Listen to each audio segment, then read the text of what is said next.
que vai ser dado pelo professor Roberto da Costa, do IAG. O título é Nucleossíntese nas Estrelas. Hoje temos o prazer de ter o professor Rogério Rosenfeld, do Instituto de Física Teórica da Unesp. O Rogério é praticamente, como ele falou, da casa. Ele fez a graduação aqui no Instituto de Física. Depois ele partiu para fazer o doutoramento na Universidade de Chicago.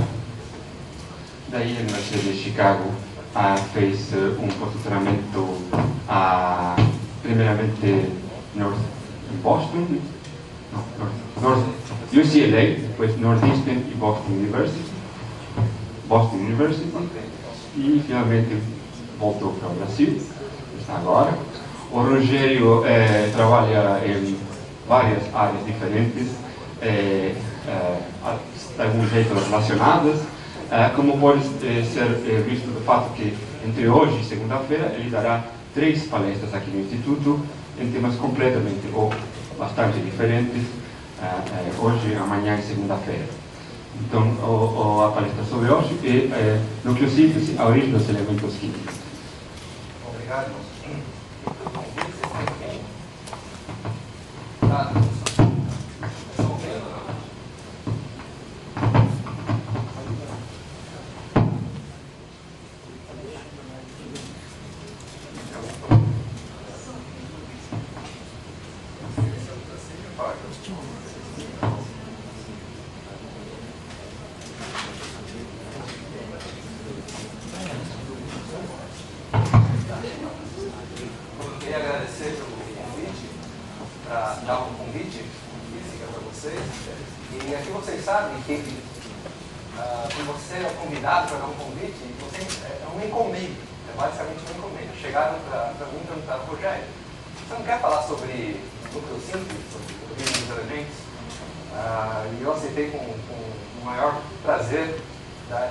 Preparar essa palestra para vocês.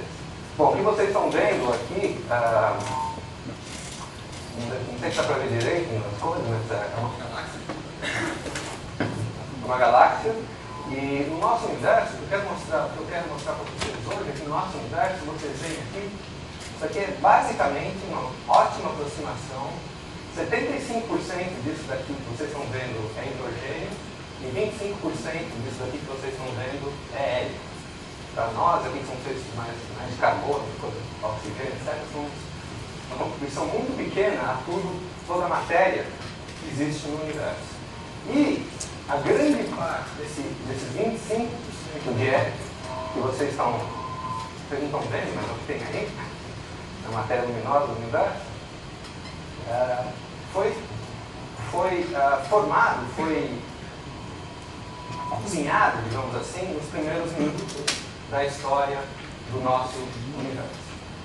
Então, essa palestra eu vou querer descrever de maneira muito geral e superficial como que esses elementos químicos mais leves foram criados, depois tem lítio e outros, foram criados nos primeiros 3 minutos do universo. O resto, os elementos químicos mais pesados, foram criados nas estrelas, e vocês vão ter, então, na próxima semana, um colóquio sobre nucleossíntese nas estrelas. Bom, por que me convidaram, então, para dar essa palestra? Me convidaram para essa palestra por causa, basicamente, desse trabalho. E esse trabalho, um trabalho legal. A origem dos elementos químicos, que foi exatamente isso na minha palestra. A origem dos elementos químicos, escrito por Alpher, Bethe e Gamow, e eu vou falar bem mais sobre esse trabalho mais tarde, durante a palestra. Mas o que eu quero ter atenção é que esse trabalho é de 48, então, nesse ano fazem 60 anos assim, foi iniciado, ou foi pedido, digamos assim, foi iniciado, talvez iniciado o entendimento da nucleossíntese, da formação de elementos químicos leves no nosso universo. E de fato, eu realmente gostei de preparar essa palestra, porque esse tema, eu sou sentimentalmente ligado a esse tema. Eu vou explicar por que eu sou sentimentalmente ligado a esse tema. 2 motivos. Primeiro porque uma das pessoas que, talvez o maior participante nesse trabalho aqui, o George Cannon, que teve ideia, é uma pessoa, eu vou falar bastante sobre ele, sobre a vida dele, porque ele é um dos meus maiores ídolos. Um físico ucraniano, que viveu nos Estados Unidos na década de 30 e morreu no final da década de 1960. E, de fato, eu acho que é uma pessoa fantástica na física. E se eu estou aqui hoje, em grande parte por causa dos livros que ele escreveu. Então, isso é uma coisa que me deixa bastante contente de poder falar sobre o trabalho do George Cannon. E o segundo motivo que eu sou sentimentalmente ligado a esse assunto é que quando eu fui fazer iniciação científica no Instituto de Astronomia e Geofísica, fazem 20 e tantos anos, o primeiro trabalho que me deram para ler era sobre nucleossíntese. Então, foi o primeiro trabalho científico que eu li, foi sobre sempre fazer cosmologia. E quando eu cheguei no IAG, eu me lembro direitinho, primeiro fui conversar com uma professora que dava um curso, tinha um curso de cosmologia com o Instituto de Física, que era educativo, e eu fui pedir para ela para me orientar em cosmologia. E ela falou, olha, Rogério, eu não sabia nem o nome, ela falou, olha, estudante de graduação, você não sabe o nome, certo? Cosmologia é um assunto assim para pessoas mais experientes, são mais no fim da carreira, não é uma coisa assim para jovens. Foi o que ela me disse. E por ironia do destino, essa professora do IAG, ela se casou com o autor do trabalho de nucleossíntese que eu li, o Peter Steinman, foi o primeiro trabalho. Então tem várias ironias aí. Então eu vou tentar descrever para vocês o que a gente... quer dizer, grande parte da palestra vai ser histórica, mas vai ter um pouco de física. E outra coisa que eu queria falar, que eu esqueci, é o seguinte, isso daqui, esse é um colóquio, eu gostaria que vocês fizessem perguntas. Se você não está entendendo alguma coisa, por favor, me parem e façam perguntas no decorrer, tá? Eu acho que isso tem que ser um pouco informal, senão fica muito chato assim, ficar falando. Então vamos ver primeiro, antes de falar sobre a origem química do universo, vamos tentar descrever um pouco o universo, certo? O universo é um lugar grande, mas nem sempre ele foi grande. Se vocês olharem no século XVI, o universo é extremamente simples e tinham, para falar a verdade, dois modelos que existiam ao mesmo tempo, que explicavam todos os dados até aquele momento, um modelo geocêntrico e um modelo heliocêntrico copernicano. E, veja, esse aqui era todo o universo, as estrelas aqui estavam no firmamento, uma estrela de esfera fixa, etc. E também os elementos que compunham o universo eram extremamente simples. Então, os elementos que o universo era feito de terra, fogo, ar e água, e também um quinto elemento, que às vezes chama de quintessência, eles chamam de éter, que é o elemento que as estrelas são feitas, porque as estrelas estavam no firmamento, nesses modelos lógicos desse século XV, e elas não caíam na Terra. Por que elas não caíam? Porque elas eram de outro material, não era essas coisas que existem aqui, eram feitas de éter ou de quintessência. Bom, isso daqui infelizmente mudou, quer dizer, infelizmente não, mas o conhecimento foi evoluindo e a gente sabe muito mais hoje a respeito do universo. Então, hoje, na cosmologia moderna, quais foram os grandes, talvez eu coloquei arbitrariamente alguns pontos que eu acho que são importantes para o desenvolvimento da cosmologia moderna. Provavelmente, o ponto mais importante, o início da cosmologia moderna, é a publicação da teoria da relatividade geral pelo Einstein em 1915. Eu tenho uma transparência aqui que eu posso mostrar, porque um foi eu fiz, foi o Rock and Roll, mas é que é tão legal que eu gosto sempre de mostrar isso. Então, isso aqui é o nosso modelo cosmológico, para ser visto provavelmente. Isso daqui é Deus com as tábuas dos 10 mandamentos. Né? E na tábua dos 10 mandamentos, que controlam o universo, são as equações de Einstein. As equações de Einstein estão descritas, são equações que envolvem essas quantidades. Essa quantidade aqui descreve, do lado esquerdo, descreve a geometria do universo. Então, como que você mede distâncias do universo, como que é a curvatura do universo, por exemplo. Do lado direito da equação descreve a quantidade de matéria, de energia e de pressão que existe no nosso universo. Toda a matéria, então, fica por aqui, e um outro grande físico falou, Wheeler, já ouviu falar do Wheeler, ele faleceu um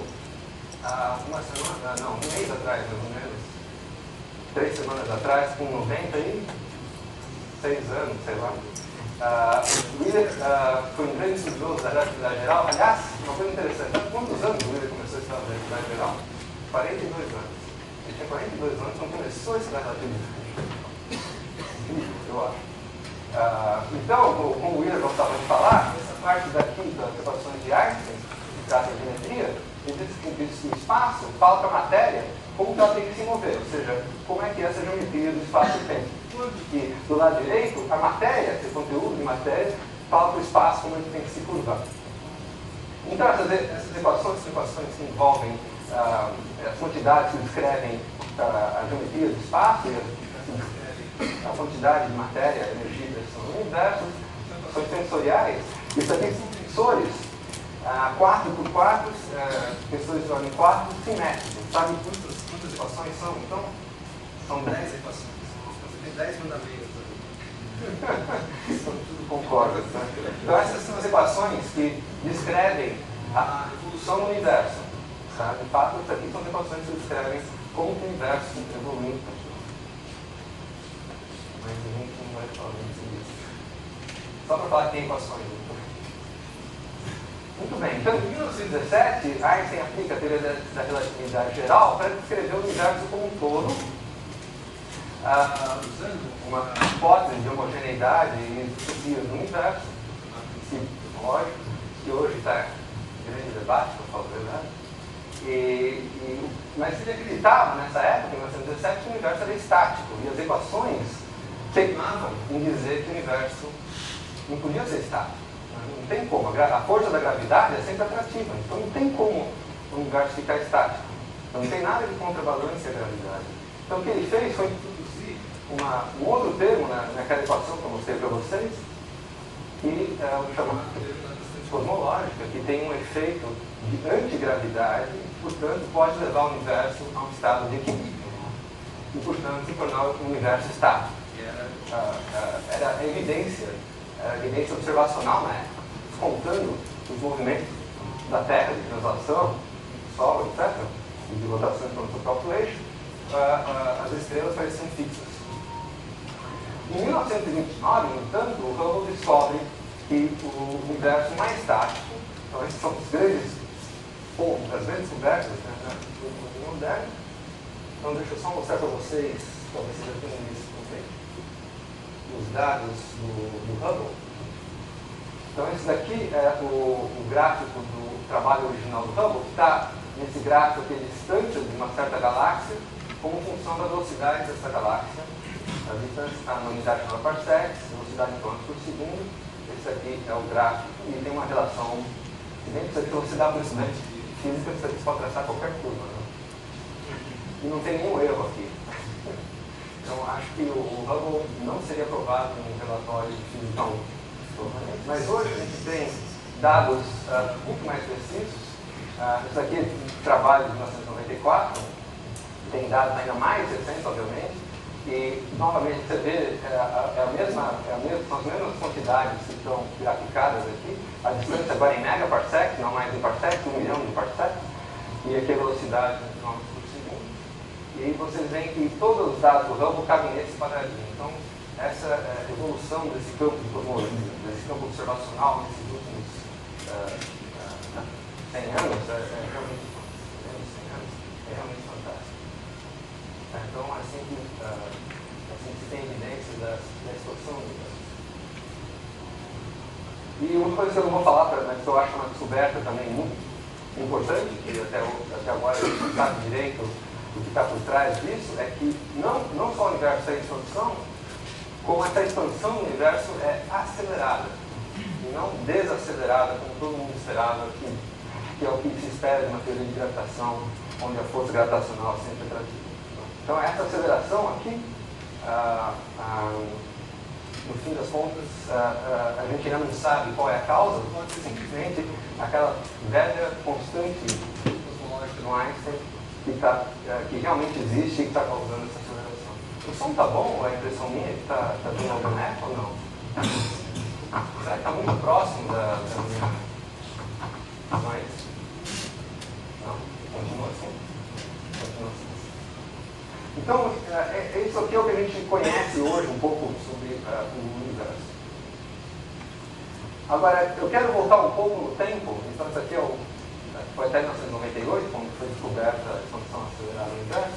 Eu quero voltar um pouco, porque esse trabalho que eu vou falar hoje foi da década de 1940. Então, eu quero colocar vocês no que se sabia naquela época, em 1940. O que era conhecido em 1940. Okay? Então, o que a gente conhecia em 1940?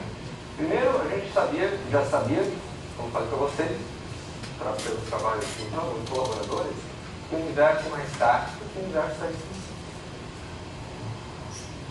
E também que o universo pode ser descrito pelas equações de Einstein com essa hipótese de homogeneidade e isotropia. E isso se chama modelo de Equino-Lematre para descrever o universo como um todo. E as características principais desse modelo são que o universo em larga escala é homogêneo e isotrópico em relação ao hiperponto e o universo mais estático que está em expansão. A consequência disso aqui, o universo tem expansão, é imediata. Significa que o universo tem uma história, o universo tem uma dinâmica. O universo hoje não é a mesma coisa que o universo ontem, não vai ser a mesma coisa que o universo amanhã. Existe uma história, uma evolução do universo. E, portanto, a gente tem que começar a pensar como que é essa história do universo. A gente está vendo o universo hoje, mas como será que ele era no passado? Então foi nessa época que os físicos começaram a pensar qual seria a história do universo. É claro que outras pessoas aqui não pensaram, Leonardo já tinha pensado também. Mas enfim, foi em 1940 que a física nuclear começou a ser desenvolvida também, com mais ferramentas e que, portanto, podia fazer um casamento entre a física nuclear e a cosmologia. Então, como eu disse para vocês, começou a se pensar na década de 40 como que era o universo no passado. Mas vocês podem, só vou fazer um histórico aqui do que aconteceu. Nessa década de 40, aconteceu um debate entre dois modelos diferentes para a história do universo, da evolução do universo. E esse debate foi um debate feroz. Os modelos que estavam sendo debatidos eram o modelo do estado estacionário e o modelo do Big Bang. Vou falar um pouquinho sobre o modelo do estado estacionário, bem que hoje em dia ninguém, obviamente, trabalha mais no modelo do estado estacionário. Mas, naquela época, o modelo do estado estacionário foi levado muito a sério. Então, o que é esse modelo de estado estacionário? Bom, até Einstein, ele resistiu inicialmente à ideia de que o universo pudesse se alterar com o tempo. Lembra-se que Einstein, antes da descoberta do Hubble, acreditava que o universo tinha que ser estático e imutável no tempo. E também, se você pensar um pouco, a possibilidade de que o universo teve um início, para algumas pessoas, ela é filosoficamente difícil de aceitar. Isso aqui eu estou entrando agora no ramo da filosofia, obviamente, certo? Mas as pessoas achavam que era mais palatável o universo que nunca teve início, por exemplo. Então a ideia é que, bom, já se sabia que o universo estava em expansão, isso não tinha como evidências observacionais. Então como é que o universo pode estar em expansão e pode parecer imutável, pode parecer igual, pode parecer imutável, sempre igual? Isso foi o modelo do estado estacionário sugerido. A única maneira de você fazer isso é, veja, se você tem um universo que está em expansão, uma coisa você sabe que está mudando, que é a densidade de matéria no universo. Sabe? Se você pega um volume, um certo número de partículas, se você aumenta esse volume, a densidade volumétrica, como o número de partículas é igual, a densidade diminui. Então não é igual. As características físicas mudaram. A densidade, por exemplo, volumétrica muda. O único jeito de não ter essa mudança no universo é se você, de alguma maneira, criar matéria. Do nada. E foi exatamente isso que foi proposto. Tá? Então, haveria uma criação contínua de matéria, e se você for fazer o cálculo de quanto você precisa criar de matéria para manter o universo inalterado, pelo menos a densidade inalterada, é muito, muito pequeno. Certo? Mas a ideia é que haveria essa criação contínua de matéria, de modo que a densidade de galáxias de matéria não mudaria com o tempo. E esses daqui foram os trabalhos do Fred Hoyle, que são físicos respeitados. Eles trabalharam juntos, conversaram bastante com os separados. Esse aqui é o Fred Hoyle, Hermann Bohm e Thomas Rose. E, de novo, aqueles, no resumo do trabalho, já fala. Isso aqui, se vocês verem a data, 48. Vocês conseguem enxergar? Desculpa, vai ter um monte de... vai ter alguns papers assim que eu vou pôr, esse aqui está um pouco pequeno, mas também não precisa enxergar muito. Então, de 1948, esse trabalho, exatamente, se vocês se lembrarem do trabalho do Campbell, o trabalho, pelo menos, esse trabalho de Alford, também em 1948. Então, é exatamente nessa época que está havendo o debate entre o modelo de estado estacionário e o modelo do Big Bang. Então, as consequências observacionais do modelo de estado estacionário é que as propriedades do universo não mudam aqui. Ou seja, o passado e o futuro, o universo é a mesma coisa. E o outro modelo é o modelo do Big Bang. Aliás, é interessante, talvez vocês não saibam, como que apareceu o nome Big Bang. O nome Big Bang, o modelo cosmológico que a gente vai descrever, que agora é chamado modelo cosmológico padrão, apareceu em uma entrevista do Fred Hoyle, esse físico que defendia o modelo de estado estacionário, na BBC, de novo. E ele inventou esse nome Big Bang como um termo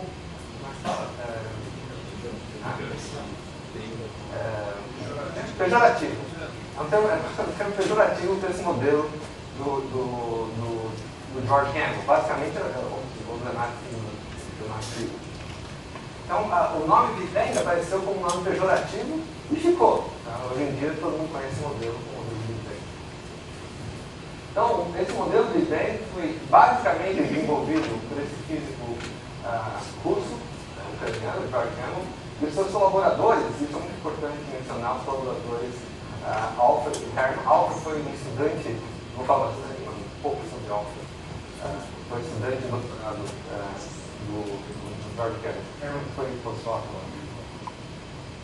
Então, falar um pouco do George Campbell, porque ele é um grande ídolo meu, então preciso falar um pouco disso. Aqui, vocês são muito jovens, na época que existiam fotografias pequenininhas em álbum, a gente rolava com esses negocinhos aqui, alguém lembra disso aqui? Se você olhar um álbum da sua família, álbum antigo, você olhar esses chips, esses negocinhos aqui, você colocava na foto.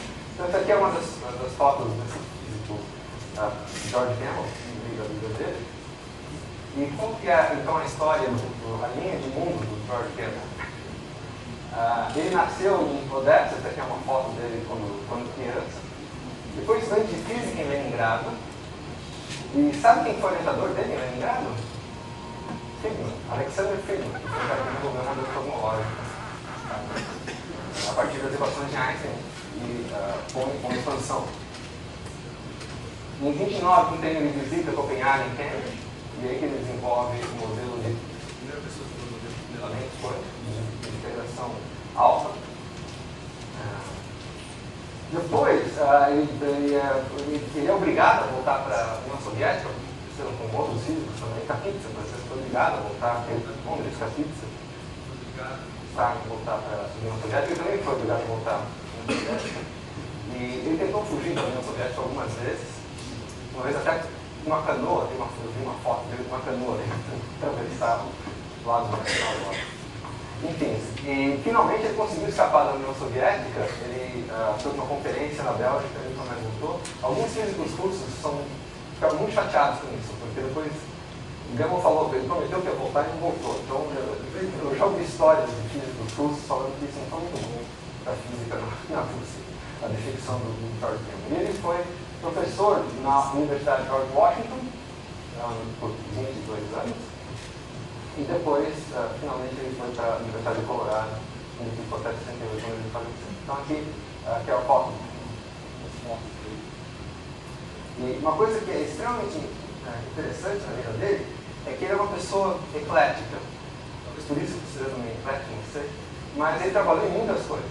Explicou o decremento alfa de núcleos atômicos, foi um dos pioneiros do modelo de da botanica nucleotômico. Fez um trabalho mais elaborado, generalizando as interações fracas. Estudou também reações nucleares em estrelas, formação de elementos em estrelas interiores. Em 1939, ele trabalhou com modelos de evolução estelar. Então, aqui eu vou pôr só uma transparência, espero que vocês não vão enxergar, né? Vocês não vão conseguir enxergar, mas eu vou falar para vocês. O título desse paper dele é o possível papel de neutrinos na evolução estelar. Então, ele estava trabalhando em evolução estelar. E quem que assina o trabalho? É o George Gamow e alguém chamado Mario Chamber. E ele trabalha de 1940. Tá? Então, Mario Chamber trabalhou com o George Gamow e talvez você já tenha ouvido falar do efeito Urca. Alguém já fala efeito Urca? Porque os neutrinos, como vocês sabem, são partículas. Se você estiver falando grego, vocês me param, tá? Eu não sei. Às vezes eu me fico animado e falo grego. Enfim, os neutrinos são partículas elementares que interagem muito fracamente. E eles estão produzindo reações nucleares nas estrelas. E como eles não interagem quase nada, eles escapam e levam a energia das estrelas. Tá? Então, é uma maneira da estrela perder energia, e isso é bastante importante no processo de evolução estelar. E aí eles batizaram, acho que não sei se tem nome Urca aqui, acho que não. Acho que eu tentei achar. Fizeram algum outro trabalho mais tarde. E eles colocaram o nome desse processo Urca. Vocês sabem por que eles colocaram o processo Urca? O caso, todo mundo acha que são iniciais, né, de algum processo, Ultra Rapid Cooling, alguma coisa assim. Não, o cassino da Urca, que se perdia dinheiro a rodo, é como se o cassino da Urca fossem os neutrinos que saíam, o dinheiro que saía. Então é feito Urca, perda de energia das estrelas. A energia seria dinheiro no cassino da Urca, certo? Então esse aqui é um trabalho famoso do Mario Chamber com o George Gamow. E ele foi também a pessoa que desenvolveu o modelo do Big Bang. Ele era a pessoa certa para desenvolver o modelo do Big Bang pelo seguinte motivo. Primeiro, ele foi aluno do Friedman, então ele sabia da atividade geral, conhecia o modelo de Friedman. Segundo, e isso é importante, ele sabia física nuclear. Então, o núcleo síntese, a formação dos elementos leves no universo, de fato, é a junção da cosmologia com a física nuclear, e o Gamow era a pessoa certa para fazer essa junção, porque ele conhecia as duas áreas. Bom, muito importante também, que eu não vou poder ter tempo de falar, é que o Gamow e colaboradores foram os primeiros a prever a existência de uma radiação cósmica de fundo. Eu posso ter transparência sobre isso, eu posso falar, mas isso é decorrente desse modelo do Big Bang. E eles preveram e falaram que a temperatura era, um trabalho do Alfred Herman, falaram que era 5 graus. Não tem resposta, não sei se vocês já têm. Outra coisa que ele fez, isso é impressionante. Ele foi a primeira pessoa a sugerir como funcionava o código genético. 3 bases, né? 3 bases nitrogenadas, um aminoácido. De onde ele tirou isso? E mais ainda, ele tirou muita divulgação científica. Realmente, esse aqui é um artigo que saiu na Nature, do Gino Segre, sobre o trabalho do George Gamow em genética e também em outras coisas. Ele também era um grande piadista e grande desenhista. Todos os livros dele, de divulgação principalmente, têm desenhos fantásticos que ele fazia à mão. São ilustrações incríveis. Outras coisas também que ele fazia. Lembro que num dos livros tinha uma ópera que ele escreveu para ser representada em Copenhague. Enfim, tem várias. Ele adorava fazer piadas. Isso é bom e é ruim, porque as pessoas às vezes não levavam ele muito a sério. Isso aqui, vocês conseguem ler isso aqui? Isso aqui é uma carta que ele escreveu. Dá pra ler? Começa assim, Dear Francis. Aqui é, isso aqui é 68. Isso aqui é... Ele já estava morando em Colorado. Isso aqui é a casa, provavelmente ele decidiu no papel de carta, né? E ele chamava isso aqui de Game of Dasha. É a Dasha dele em Colorado. Ele começa assim, Dear Francis, etc, etc, etc, blá, blá, blá. Quem é o Francis? É o Francis Crick. Watson Crick. Eles trabalharam juntos. E eles tinham correspondência e o Guilherme simplesmente por análise combinatória, para saber, ele sabia que tinham 4 bases hidrogenadas e 20 aminoácidos. Então, qual era a combinação mínima? Qual o número mínimo de aminoácidos que tinha combinação suficiente para gerar 20 aminoácidos? E isso é interessante, porque aqui no fim dessa carta, Jim, quem que deve ser o Jim? Jim é James Watson. Eu falo assim, James Book, o Watson que acabou de lançar, eu acho que é esse Double Data, James Book reminds me that se tem um cientista que deveria escrever a história da sua vida, ele é você. E seria melhor ainda se ninguém fosse permitido, se não fosse permitido que ninguém corrigisse o seu inglês. O inglês dele, se você colocar aqui pelo Pretty Woman, né? It is good. O inglês dele nunca foi excelente, ele tem um estilo bem interessante de escrever. Bom, esses aqui são os livros que o George Gamma escreveu. De fato, ele escreveu uma biografia, e a biografia se chama Minha Vida e Mundo. E todo mundo que cita, vocês já ouviram falar que Einstein disse que a introdução da constante cosmológica foi o maior erro da vida dele, né? Sabe qual é a referência que eles dão? Esse livro aqui. Porque, aparentemente, foi uma conversa de Einstein com Gamma, que ele admitiu que a introdução da constante cosmológica foi o maior erro da vida. Não sei se é verdade, mas é o que está nesse livro. Mas ele escreveu vários livros, os livros do Mr. Tompkins são fantásticos, ainda hoje são editados pela Canto. Canto é uma editora chamada Canto, que pertence a Oxford. Eles são editados. Esses livros aqui de divulgação científica também são fantásticos. O livro que eu li, que me levou a fazer física, basicamente, foi esse daqui, Biography of Physics. Mas todos eles são muito bons. O Monte de Trinity é fantástico também. Esse livro de gravidade é um livro fininho, mas é uma preciosidade. Realmente. E escreveu vários livros científicos. Então, vamos voltar agora para a física um pouquinho. Então, esse é o George Gamow. Então, o Deus Big Bang. De novo, o universo é a expansão, isso já conhecido, e é descrito, muito bem descrito na teoria de Einstein. Não sou eu. Alguém ouviu?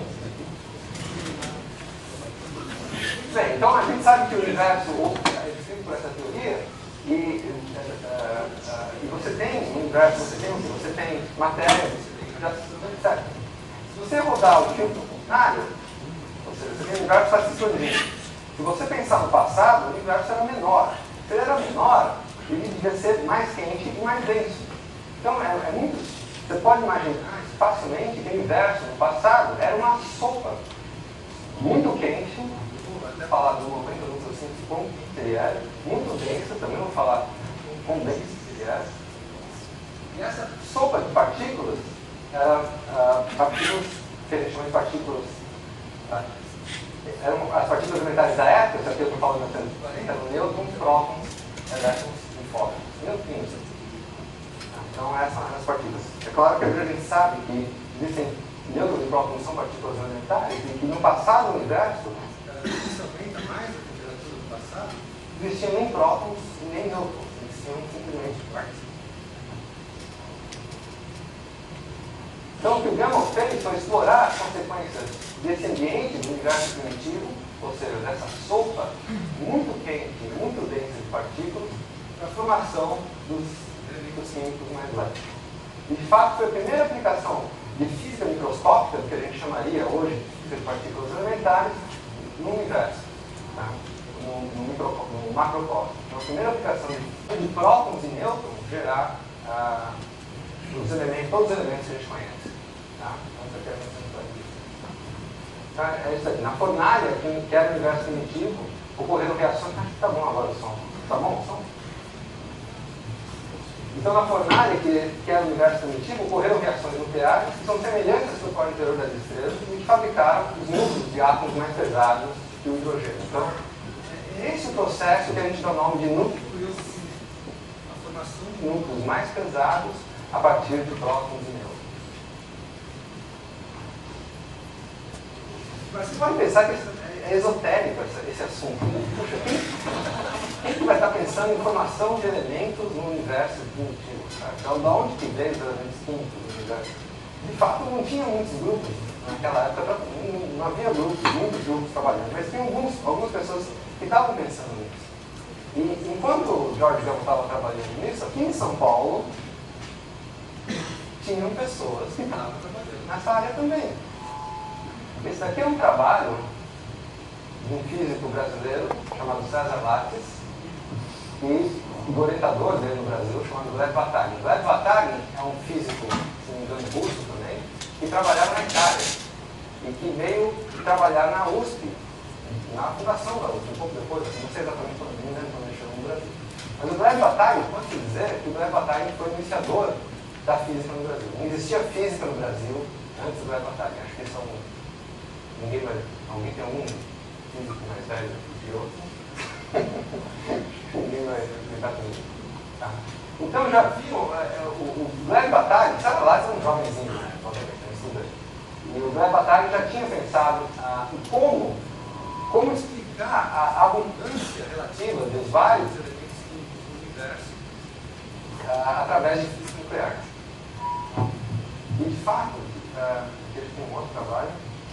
Ele fala, vocês estão enxergando aqui atrás, eu coloquei um retângulo vermelho aqui, e esse trabalho aqui ele quer esclarecer, decidir se os núcleos foram formados em um estado de quase equilíbrio térmico de matéria a altas temperaturas desse estado. Então, o Lev Vatagin, aqui na Universidade de São Paulo, estava trabalhando em nucleossíntese dos elementos leves. Se bem que aqui tem um outro trabalho do Lev Vatagin, de 1940, esse é de 46, fevereiro de 46, esse é olha como o cara era produtivo, fiquei impressionado quando eu achei isso na internet. Isso aqui também é físico evolutivo. E tem dois trabalhos do Vatagin, um atrás do outro. Um é sobre chuveiros penetrantes a altas altitudes, que ele conseguiu um avião do exército e colocou um aparelho para medir chuveiros penetrantes. O Oscar Salo, que era aluno dele também.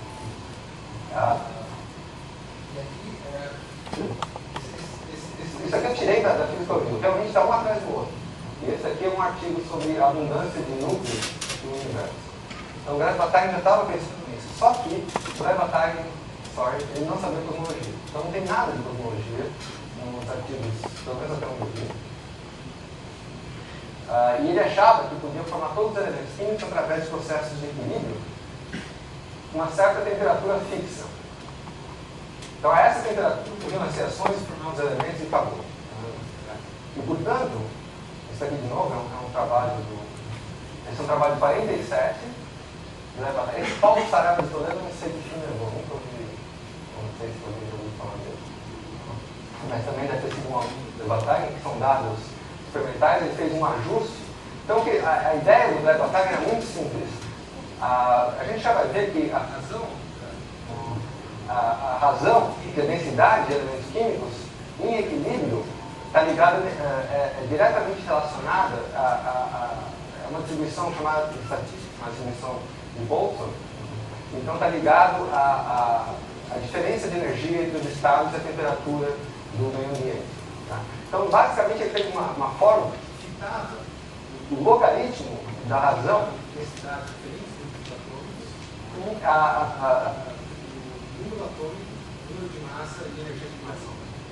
Aí ajustou os parâmetros. Então, o que ele fez foi ajustar os parâmetros. Então, não tem nada de cosmologia também. Eu achei interessante que em São Paulo, nessa época, aqui na USP não, na USP, na Maria Antônia, haviam pessoas trabalhando então, nesse assunto de formação de elementos. Então vamos voltar agora à teoria padrão do German. Então o Gamow ele partiu da ideia, hipótese, de que o universo no passado era um caso de Deus, que não é bem correta. Mas, enfim, foi a primeira aproximação que ele fez. Os nêutrons se desintegraram de próprio elétrico, os mínimos mecanismos. Os nêutrons e prótons se combinavam formando núcleos mais complexos. Isso, de fato, isso aqui não foi, de fato, um mecanismo real que aconteceu. Eu vou mostrar para vocês qual é o mecanismo que os alunos deles descobriram que é verdadeiro. E Gamow chamou essa matéria primordial que formava o universo desse nome, eu não sei como se é, alguma coisa assim. Da onde ele tirou esse nome? Bom, aqui, eu não sei se vocês vão conseguir ver também, esse é um artigo dele já em 49, e aqui ele define o que é esse hot element, que de acordo com o dicionário Webster, é um nome que significa a substância primordial no qual os elementos foram formados. Então, realmente não é apropriado. Eu não sei como ele foi com isso, certo? E ele é um cara, ele era bastante, como eu disse para vocês, ele gostava de fazer piadas, né?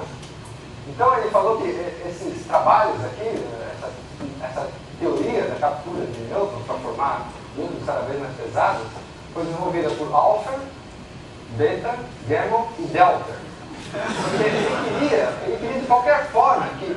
Bom, primeiro eu vou falar para vocês esse trabalho deles três aqui, Alpha, Beta e Gamow, mas ele queria de qualquer forma ter um delta, lembra ser alfa, beta, gama e delta. E não tem delta, né? Se vocês olharem, não tem delta. Peraí, tem... Peraí, deixa eu só voltar um. Tem só tem alfa, tem gama, tem beta e tem o Hermann. Esse Hermann que foi programador dele. Ele queria convencer, o Hermann disse que o Gamow seriamente foi convencendo a trocar de nome. E outra coisa que eu sublinhei aqui é que ele achava, de fato, que esse processo de absorção de nêutrons levaria à produção de todos os elementos. Todos os elementos que a gente conhece, até os elementos. Né? Isso provou-se errado logo depois disso, em 1950. Deve saber que isso não era verdade. Isso é uma contribuição, aliás, do Fermi e do Turkevich. Mas enfim, é outra história. Não posso contar mais história. Esse aqui é o Alpher, esse aqui é o Hermann.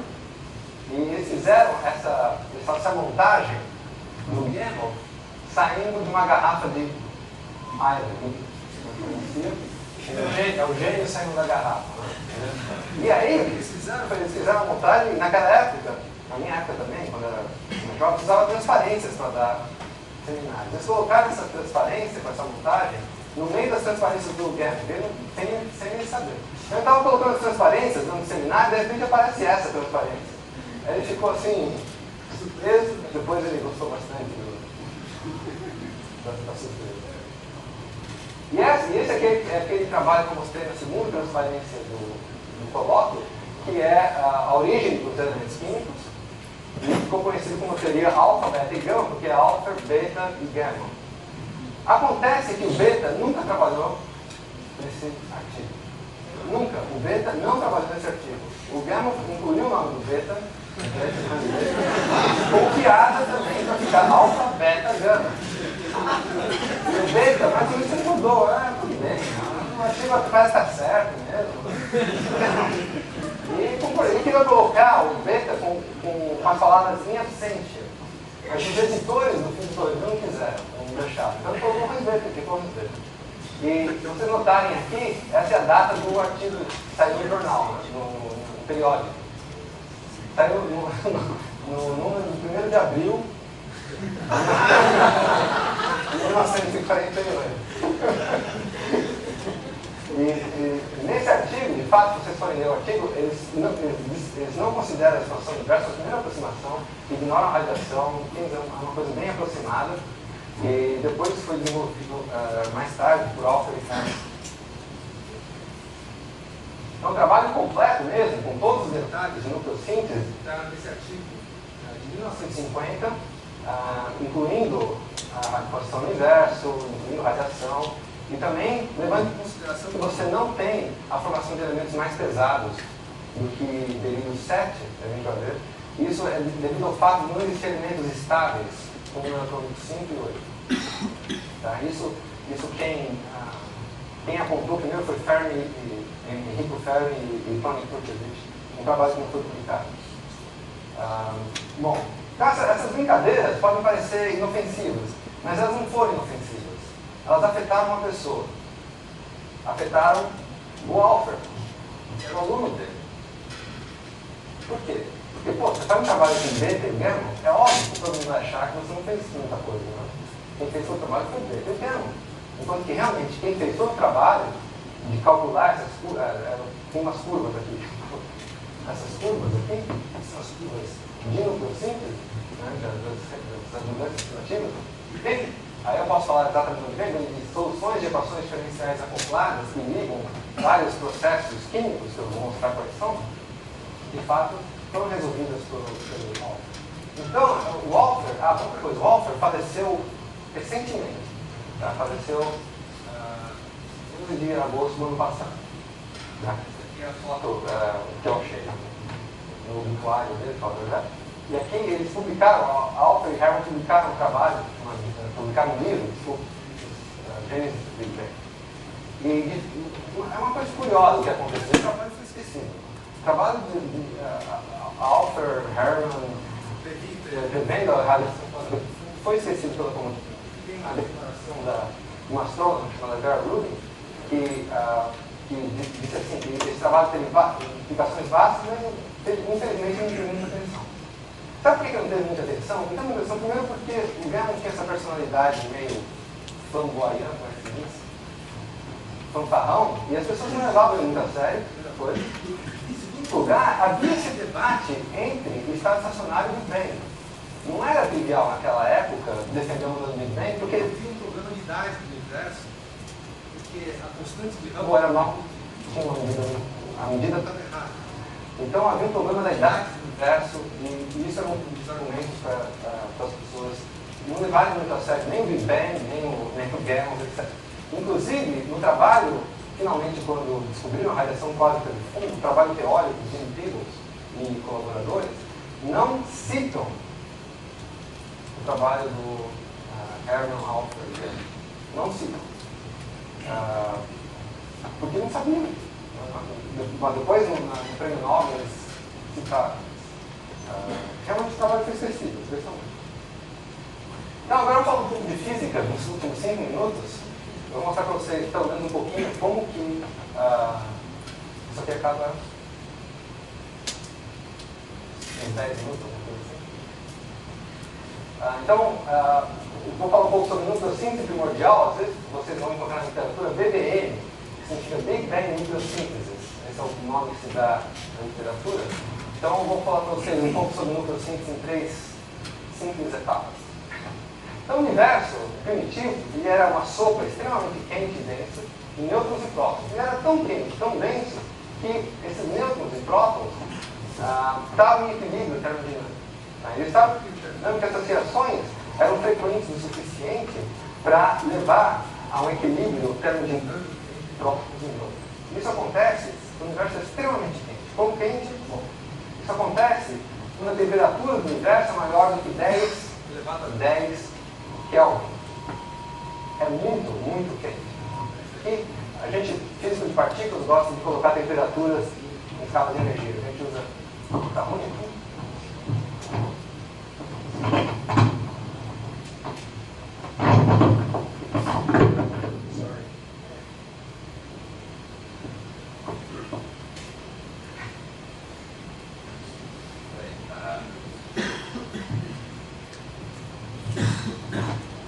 Isso aqui é muito quente. E físicos de partículas gostam de colocar temperaturas em energia. A gente usa a constante de Boltzmann igual a 1.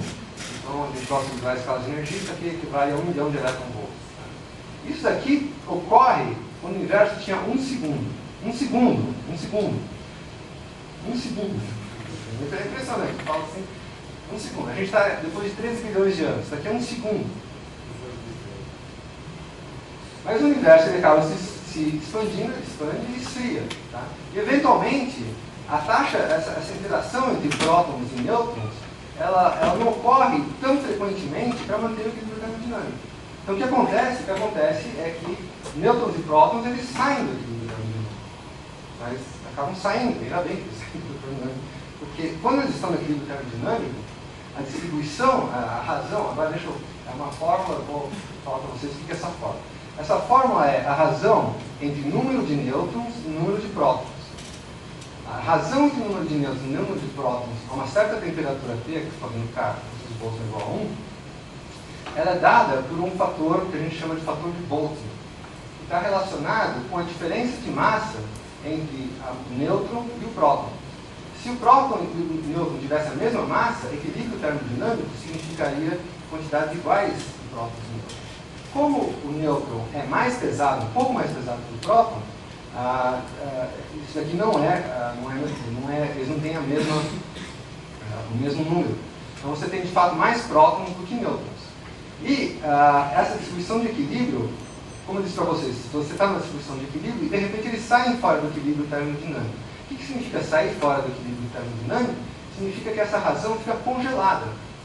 E ela fica congelada exatamente na temperatura onde acontece essa saída do equilíbrio termodinâmico, que a gente chama de congelamento, freeze-out, né, que ocorre quando uma temperatura típica de 1 milhão de electron-volts.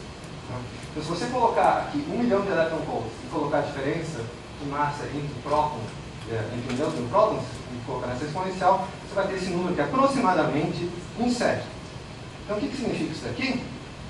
Significa que a distribuição de equilíbrio é congelada numa razão tal, onde para cada nêutron você tem 7 prótons. E só daí, nada mais. Tá? Então, essa aqui é a segunda etapa do meu... Isso aqui é uma coisa super simplificada. Tá bom? Então, agora a gente vai fazer nucleossíntese. A gente já tem então o universo, e no nosso universo, já fora do equilíbrio, entre prótons e nêutrons, você tem uma razão de 1 nêutron para cada 7 prótons. Então, agora eu vou fazer nucleossíntese rapidinho. Nucleossíntese é isso daqui. Então, quando a temperatura cai um pouco mais, lembre-se que o universo está se expandindo, né? E a temperatura diminuindo.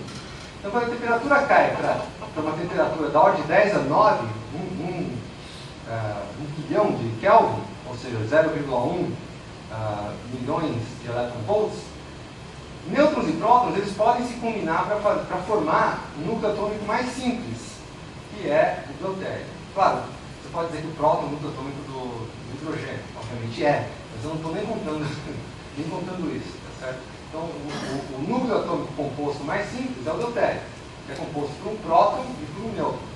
Por que é essa temperatura? Isso está relacionado com o fato de você ter um monte de radiação no universo, e a essa temperatura, os fótons que estão no universo não têm energia suficiente para dissociar o núcleo de deutério. Então, é por isso que você tem que esperar o universo se resfriar a essa temperatura de 0,1 MeV.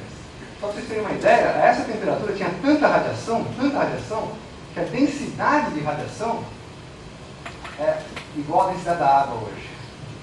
Isso é o que tinha de radiação. Paulo está espantado com isso. Você nunca vai conseguir isso no laboratório, Paulo. Então, essa densidade de radiação no universo, na época da nucleossíntese. E a partir da fusão de 2 núcleos de deutério, forma-se o núcleo mais estável, que é o hélio. Então, o hélio é 2 prótons e 2 nêutrons. Então, você funde 2 deutérios formando um núcleo de hélio. Tá? Então, a formação do deutério e depois a formação do hélio ocorre bem rapidamente.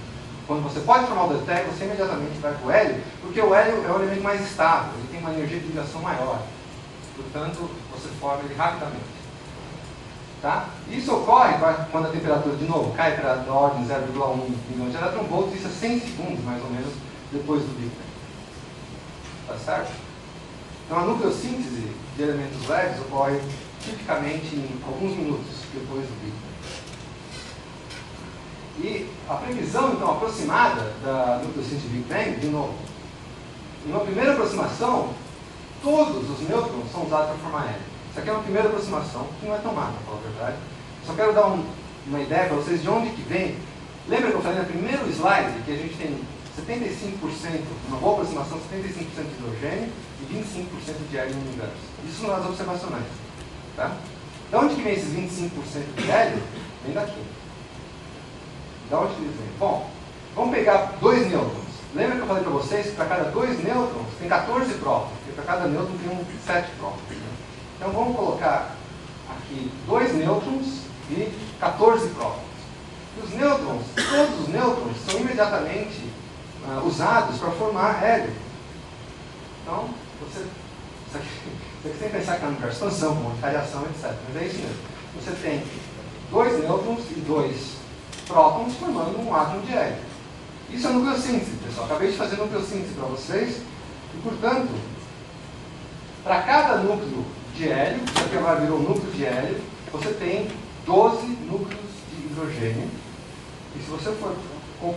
São cálculos muito difíceis esses daqui. Se você for calcular a fração em massa do universo nesses átomos de hélio, essa é uma conta difícil. Olha, tem 4, um átomo de hélio tem 4 nucleons, tá? E a massa do próton é aproximadamente igual à massa do nêutron, a diferença é pequena. Então eu coloco aqui 4 e dividido por que sobrou, por tudo, quer dizer, 4 vezes 12. Então, a fração em massa do hélio é 25%. É isso. É isso. Isso é nucleossíntese. Tá? Então você vê que é simples, né? Parece. Bom, para falar a verdade, não é tão simples. Existe toda uma gama de reações interligadas que você tem que levar em consideração para calcular os elementos químicos. Aqui são só algumas delas. Você começa de nêutron, o nêutron pode decair em próton, próton combina com nêutron, emite fóton, dá um deutério, e assim vai, até berílio 7. Tá? Na realidade, tem mais de 40 processos que estão envolvidos na formação dos elementos leves. Os elementos mais pesados, de novo, não são produzidos porque não existem elementos estáveis, mas tem esse gap de massa que eles chamam. Tá? Então, a origem dos elementos, de novo, a nucleossíntese, ela está pronta, você termina a formação desses elementos mais leves em alguns minutos na história do universo. De fato, isso aqui vem desses cálculos mais complexos. Aqui é a fração total em massa como função da temperatura ou, no modelo cosmológico, a temperatura e o tempo a partir do universo estão relacionados. Então aqui você tem a idade do universo ou a temperatura aqui. Então o que você tem? No início você tem prótons e nêutrons nessa proporção 1:7. E depois você começa a formar, então quando o universo tem da ordem de, sei lá, 100 e poucos segundos, você começa a formar hélio, começa a formar deutério, hélio 3, trítio, etc. E os nêutrons são essa linha verde que vão decaindo, tá? Os prótons formam o átomo de hidrogênio, e é isso que você tem. Okay? E aqui você tem alguns elementos leves formados, berílio, lítio, alguma coisa assim. Então esse é o Big Bang. Então a nucleossíntese primordial, essa que ocorreu no início, eu já estou acabando, ela prevê a abundância de elementos leves a partir de uma quantidade inicial de prótons e nêutrons no universo. A densidade de prótons e nêutrons é o que a gente chama de densidade bariônica. Tá? Esse é o nome que a gente dá. E o único parâmetro livre que tem nucleossíntese é a densidade bariônica. Então a gente pode fazer previsões com isso. Qual é a densidade de bárions no universo? De fato, isso é impressionante. Isso aqui, de novo, é o gráfico da abundância de vários elementos. Esse daqui é, deixa eu explicar para vocês. Isso daqui é a previsão do hélio 4. Lembra que eu falei que é da ordem de 25%, né?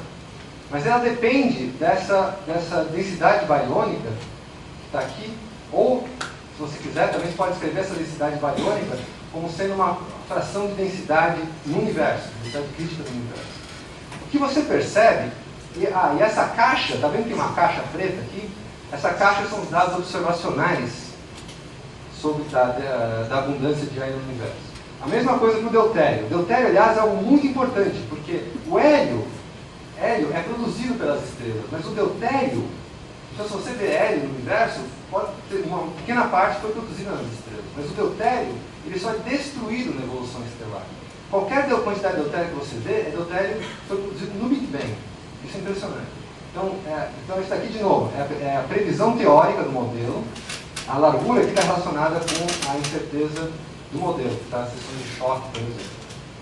Como função da densidade bariônica. Aqui é L3, que não tem... Esse aqui é o dado experimental de deutério. L3 só tem um limite superior. E aqui é o lítio. Então aqui é a previsão teórica e aqui é o dado observacional, essa caixa aqui do lítio. Impressionante é que tem uma faixa, está vendo essa faixa azul? Essa faixa azul de densidade bariônica é uma faixa azul que, um número, uma densidade bariônica, você explica a abundância observada desses elementos mais leves. Então, a nucleossíntese, ela prevê para você qual é a densidade de prótons e nêutrons no universo. E sabe qual é a grande surpresa? É que a densidade de prótons e nêutrons no universo é tal que, a gente sabe hoje, que apenas 4% do universo é feito de prótons e nêutrons. Tá? Essa é uma grande surpresa, eu posso falar um monte sobre isso, mas a primeira evidência de que nós não somos a maior parte do universo, a maior parte do universo não é feito do que nós somos feitos.